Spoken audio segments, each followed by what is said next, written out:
Regardless of its make and model, electric cars have one massive Achilles heel that can put people off buying them altogether: the time it takes to recharge.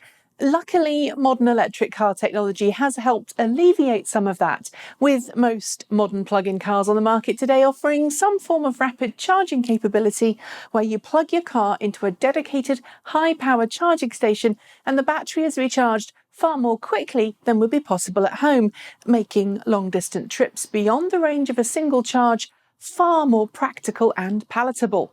Tesla has the supercharger network for its Model S, Model X and Model 3.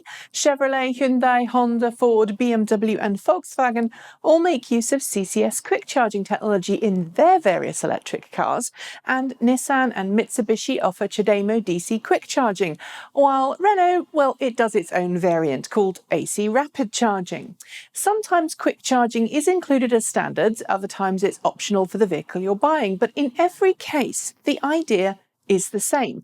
It allows you to refill your car's battery pack from empty to 80% full in as short a time as possible, usually somewhere from 30 minutes to an hour, depending on the capabilities of the car and the power rating of the charging station you're using. But in the past few weeks, we've heard that the rapid charging capabilities offered by Nissan in its new 2018 LEAF may not be as rapid as perhaps you'd have hoped, due to what appears to be a decision which trades off battery charging speed in favour of longer battery life. The new Nissan LEAF with a 40 kilowatt-hour battery pack can be specified with a CHAdeMO DC quick charge port as an option on the entry-level model or as a standard fit item on more expensive versions.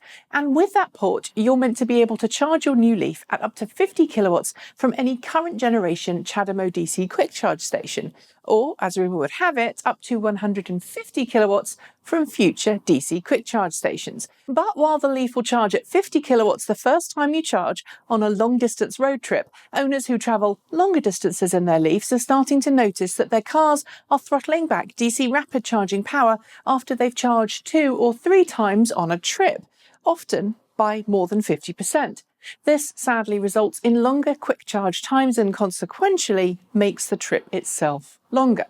It was highlighted perhaps best a week or so ago when a 400-mile, 600-kilometre race took place in the UK between a 30 kilowatt-hour previous generation Nissan LEAF, the new 40 kilowatt-hour 2018 LEAF and a Hyundai IONIQ EV with a 28 kilowatt-hour battery pack. On paper, the new LEAF had by far the longest range, but ended up finishing more than 3 hours behind the IONIQ EV as the LEAF throttled back charging speed after its second quick charging session.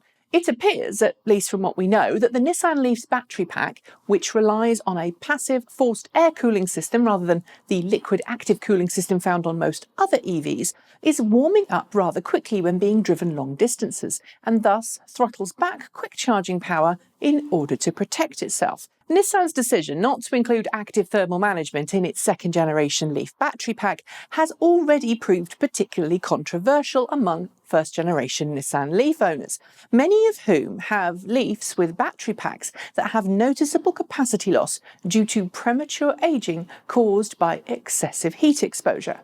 Nissan itself warns in its owner's manual for the 2018 LEAF that owners should refrain from making long-distance trips with multiple DC quick charging stops in order to maximise battery life. It also instructs customers to not charge their car's battery pack when the pack itself is hot. Tie this in with anecdotal evidence and more scientific measurements from other bloggers and vloggers this week, and it does seem to suggest that the drop in quick charging power after 2 or 3 rapid charging stops, depending on the weather, is an attempt by Nissan to more carefully look after the battery pack in its latest generation LEAF compared to its predecessor. That should lead to less battery wear and thus less battery warranty claims for Nissan. And before you cancel your LEAF order, I should note too that if you manage an EPA-approved 150 miles, 240 kilometres on the first leg and then 200 miles combined on your second and third legs, so 350 miles or 560 kilometres on a long-distance trip before you hit that third rapid charger power decrease, it's likely you'll rarely encounter this problem, unless you're a super high-mileage driver. Nevertheless, it seems that Nissan's decision not to include active thermal management could cost it customers and its reputation, something that would jeopardise its position at the top of the affordable electric car segment. And that's a shame. Rumour has it Nissan will be using active thermal management for the 60 kilowatt-hour LEAF being planned for launch later this year. But unless you're really keen on the car and live in a cooler place, I'd have to admit I'd wait for that particular model. We've reached out to Nissan for an official statement on the issue, and as so, when I have it, I'll make sure to give you an update on this channel. In the meantime, though, I'd love to hear from all you 2018 LEAF owners. Have you encountered the problem? Is it causing worry, or is it something that's so unlikely to occur that you're happy to live with it? As always, let me know in the comments below. That's it. As always, hit the notification bell to hear the moment a new show is uploaded. Don't forget to like, comment and subscribe to this channel, and be sure to check out our new channel, Transport Evolved Take 2, where you'll see a little more behind the scenesy stuff. And of course, if you'd like to help keep this channel going, please consider donating through Patreon or sending us your Bitcoins using the link below. Thanks for watching, and until next time, keep evolving.